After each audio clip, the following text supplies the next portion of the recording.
What I'm going to do is I'm going to play a video for you. But before I play it, I want to give you a short facilitation on how to recognize the difference between a pastor and an apostle. There's several distinct differences between the two, but this one special difference that I'm going to give you will allow you to immediately recognize the person behind the pulpit in your church as being a true apostle or just a pastor. Now, pastors have their place, but many times pastors act like they are apostles and they're not. And that's not a good thing, but I won't go into that. Now, the difference between the two offices, I'm talking about the office of pastor and the office of the apostle, which you can read about in Ephesians 4, verse 11. The difference between these two offices is that a pastor will teach that the things Jesus and the apostles did during their earthly ministries can only be duplicated by a select few, or in some cases by no one at all. In other words, only certain people, if any, are capable of doing what Jesus and the apostles did. That's what most pastors teach. Jesus is Jesus and you're not. I mean, they don't put it out and say it that way, but you'll know when they teach by their fruit. Whereas an apostle, and by that I'm referring to a true apostle with emphasis on the word true, as opposed to someone who just took the title for their own purpose.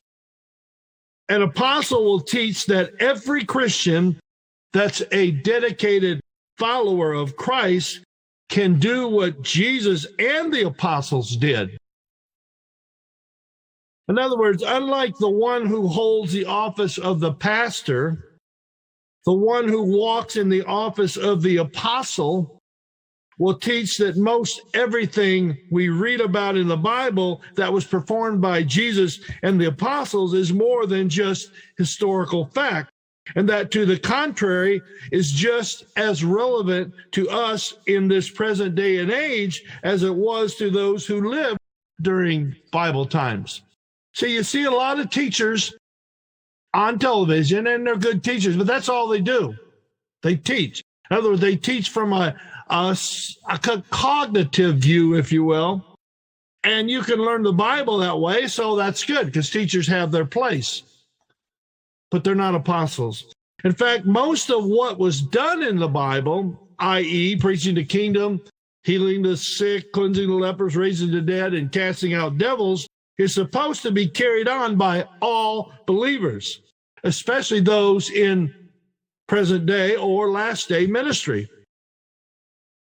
Now, a more simple way to say this is that apostles teach and train, whereas pastors only teach.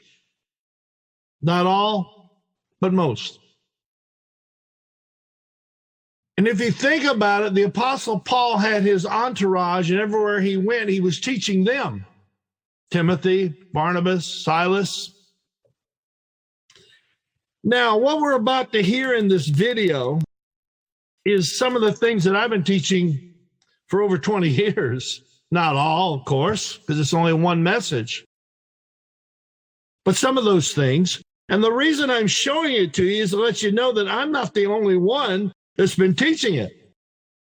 And that because we're now in the very last days, it's going worldwide by television as an apostolic message.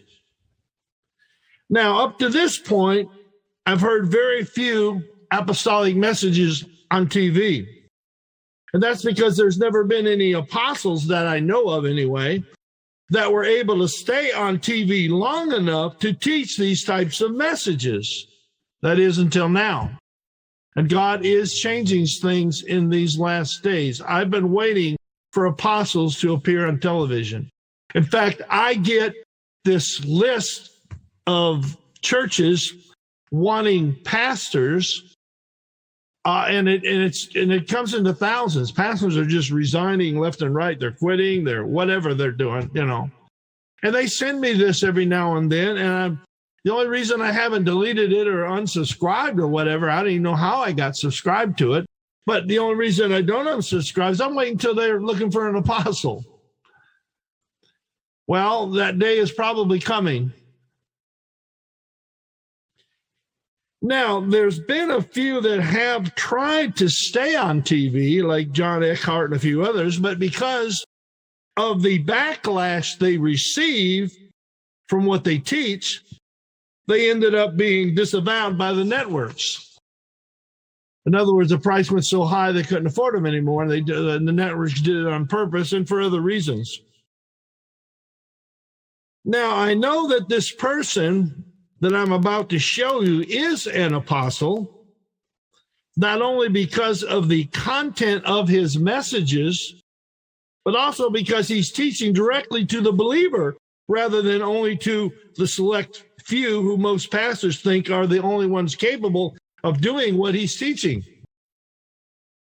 And moreover, I'm absolutely certain that he's an apostle, whether he calls himself one or not, because unlike a pastor and or a teacher only, he takes what Jesus says literally, and he takes it to a higher level, even to the point of recognizing it as being indisputable truth. And then he encourages his listeners to do exactly what Jesus said. For example, in John 14:12, we all know it, Jesus said, and most churches do not, most Christians don't take this serious. This is Jesus speaking. Oh, they come up with excuses. Oh, he was just talking to the disciples then. No, he wasn't. He's talking to every believer. John 14:12. That's where he said, truly, truly, I say unto you, he that believeth on me. Okay, he that believeth on me. Does that mean he's talking only to apostles or the apostles of his day or even apostles of this generation? No, he that believeth on me, which includes every believer, not just a select few. Then he goes on to say, the works that I do shall he do also, and greater works than these shall he do, because I go unto my Father. Well, let me close this facilitation by saying this. All true apostles teach that the works and the greater works that Jesus did are to be done by every single believer. Why? Because the scripture says it. Jesus just said it. He that believeth on me. The only ones that are excluded from this command, and it isn't just a suggestion, it's a command. The only ones excluded from this are those who are too old, too young, or not healthy enough to fulfill it.